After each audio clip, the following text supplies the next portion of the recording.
Good morning, children. Today we are going to discuss about the challenges in improving agricultural products or agricultural production. Challenges in improving agricultural products. So, if you recall the uh, content, whatever you learned in the previous lessons, previous classes also. Okay. So, food is said to be the prime necessity of every human being or any living organism. So in the lesson our food, you learn about what are the things which we are going to consume every day.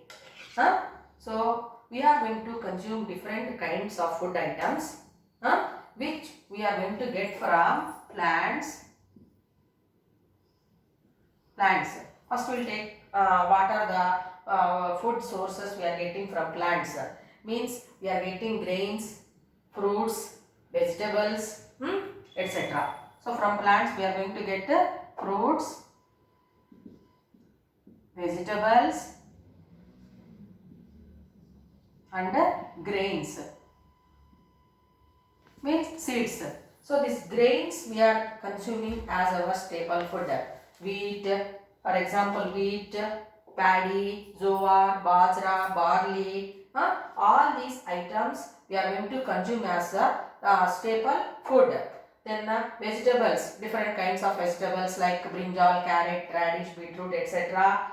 we are going to consume in our day-to-day life. Then fruits. So all these products we are going to get from the plants. Is it not, children? Then apart from these plant products, we are going to get food from animals.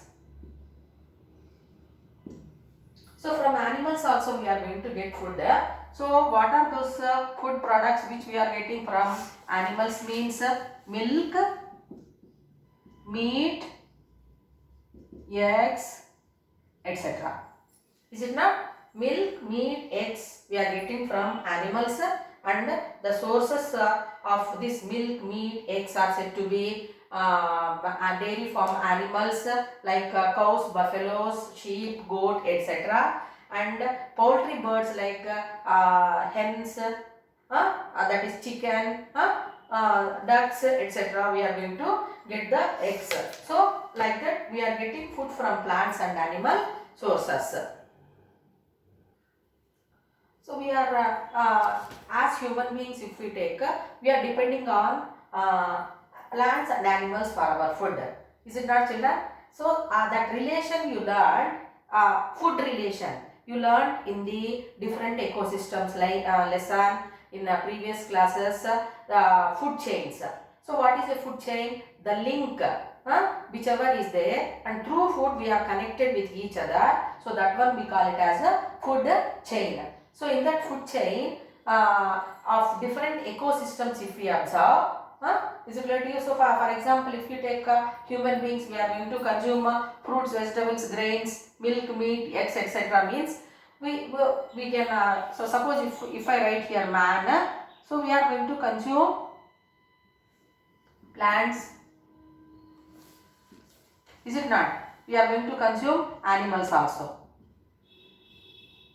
Suppose if I give cat, rat, grains, you will write easily. Is it not a food chain you can prepare between grass or grains, rat, cat. So what you will write? Grains. It is going to become food for rat, and rat is going to become food for cat. So it is one food chain. So in that food chain you learn about the producers and consumers. Okay. So all plants are said to be producers, which are going to provide food to the all living organisms, and consumers means the organisms which are going to get food from others or which are depending on other living organisms, especially maybe plants or animals, we call them as consumers. Is it clear to you? So that you learned in the food chains which is a part in the different ecosystems, how that interdependency of organisms in different ecosystems you learned. Okay, so now we will learn about how much grains your parent is going to get for 1 month. So it always depends upon the number of family members. Okay, family members. Suppose if 4 are there in your family, parents and 2 children. So how much grain your parent is going to get? Maybe 50 kg. So 50 kg per month, and 12 months how much? And to get that for 1 year, how much area is required?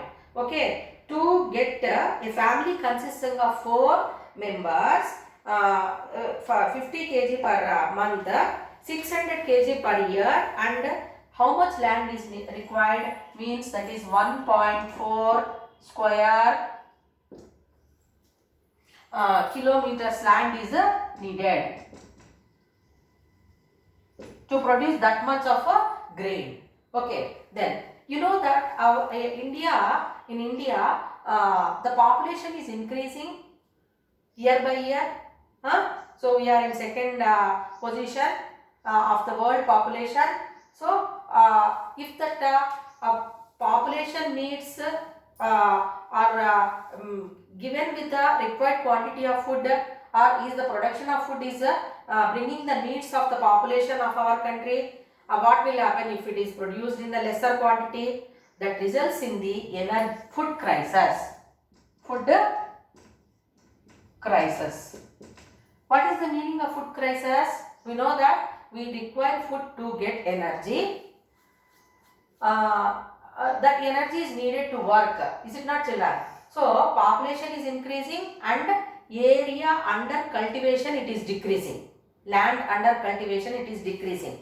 If it happens, the farmers cannot produce the food to bring the needs of population, growing population. That is the main problem. That is the challenge for the Indian farmers.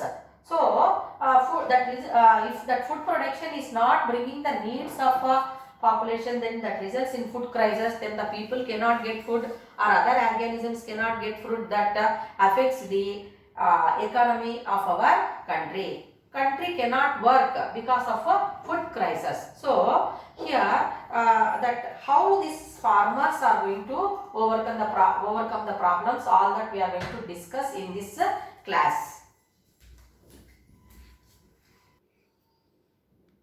So this is the table, rate of growth of population and food grain production per decade it is given. Why? That is 1961 to 71, 10 years. 71 to 81, 10 years.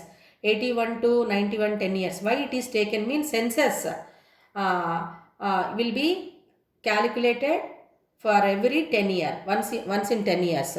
So now if we observe population growth in 71, 2.4, food grain production is said to be 2.83, ratio 1.18.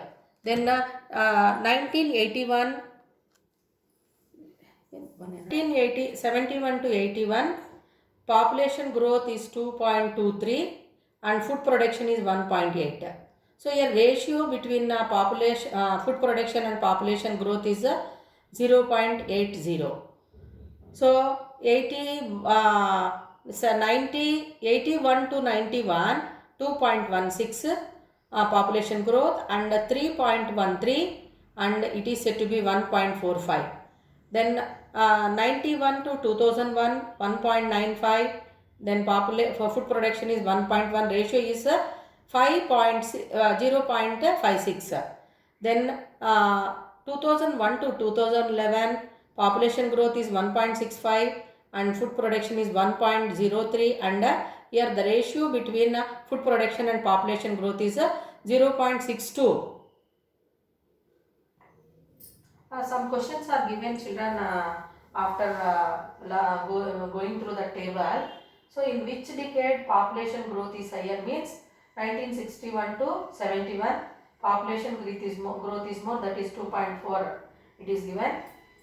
In which decade food production is higher? So here in 1981 to 91, 3.13 kg per hectare it was produced. So population growth is food production is more. So here what are the points discussed here? Means population food production. Okay. So in this lesson we are going to learn about what are the challenges to the farmers to increase the food production and to bring the needs of the population. Is it clear to you? So that we will discuss tomorrow.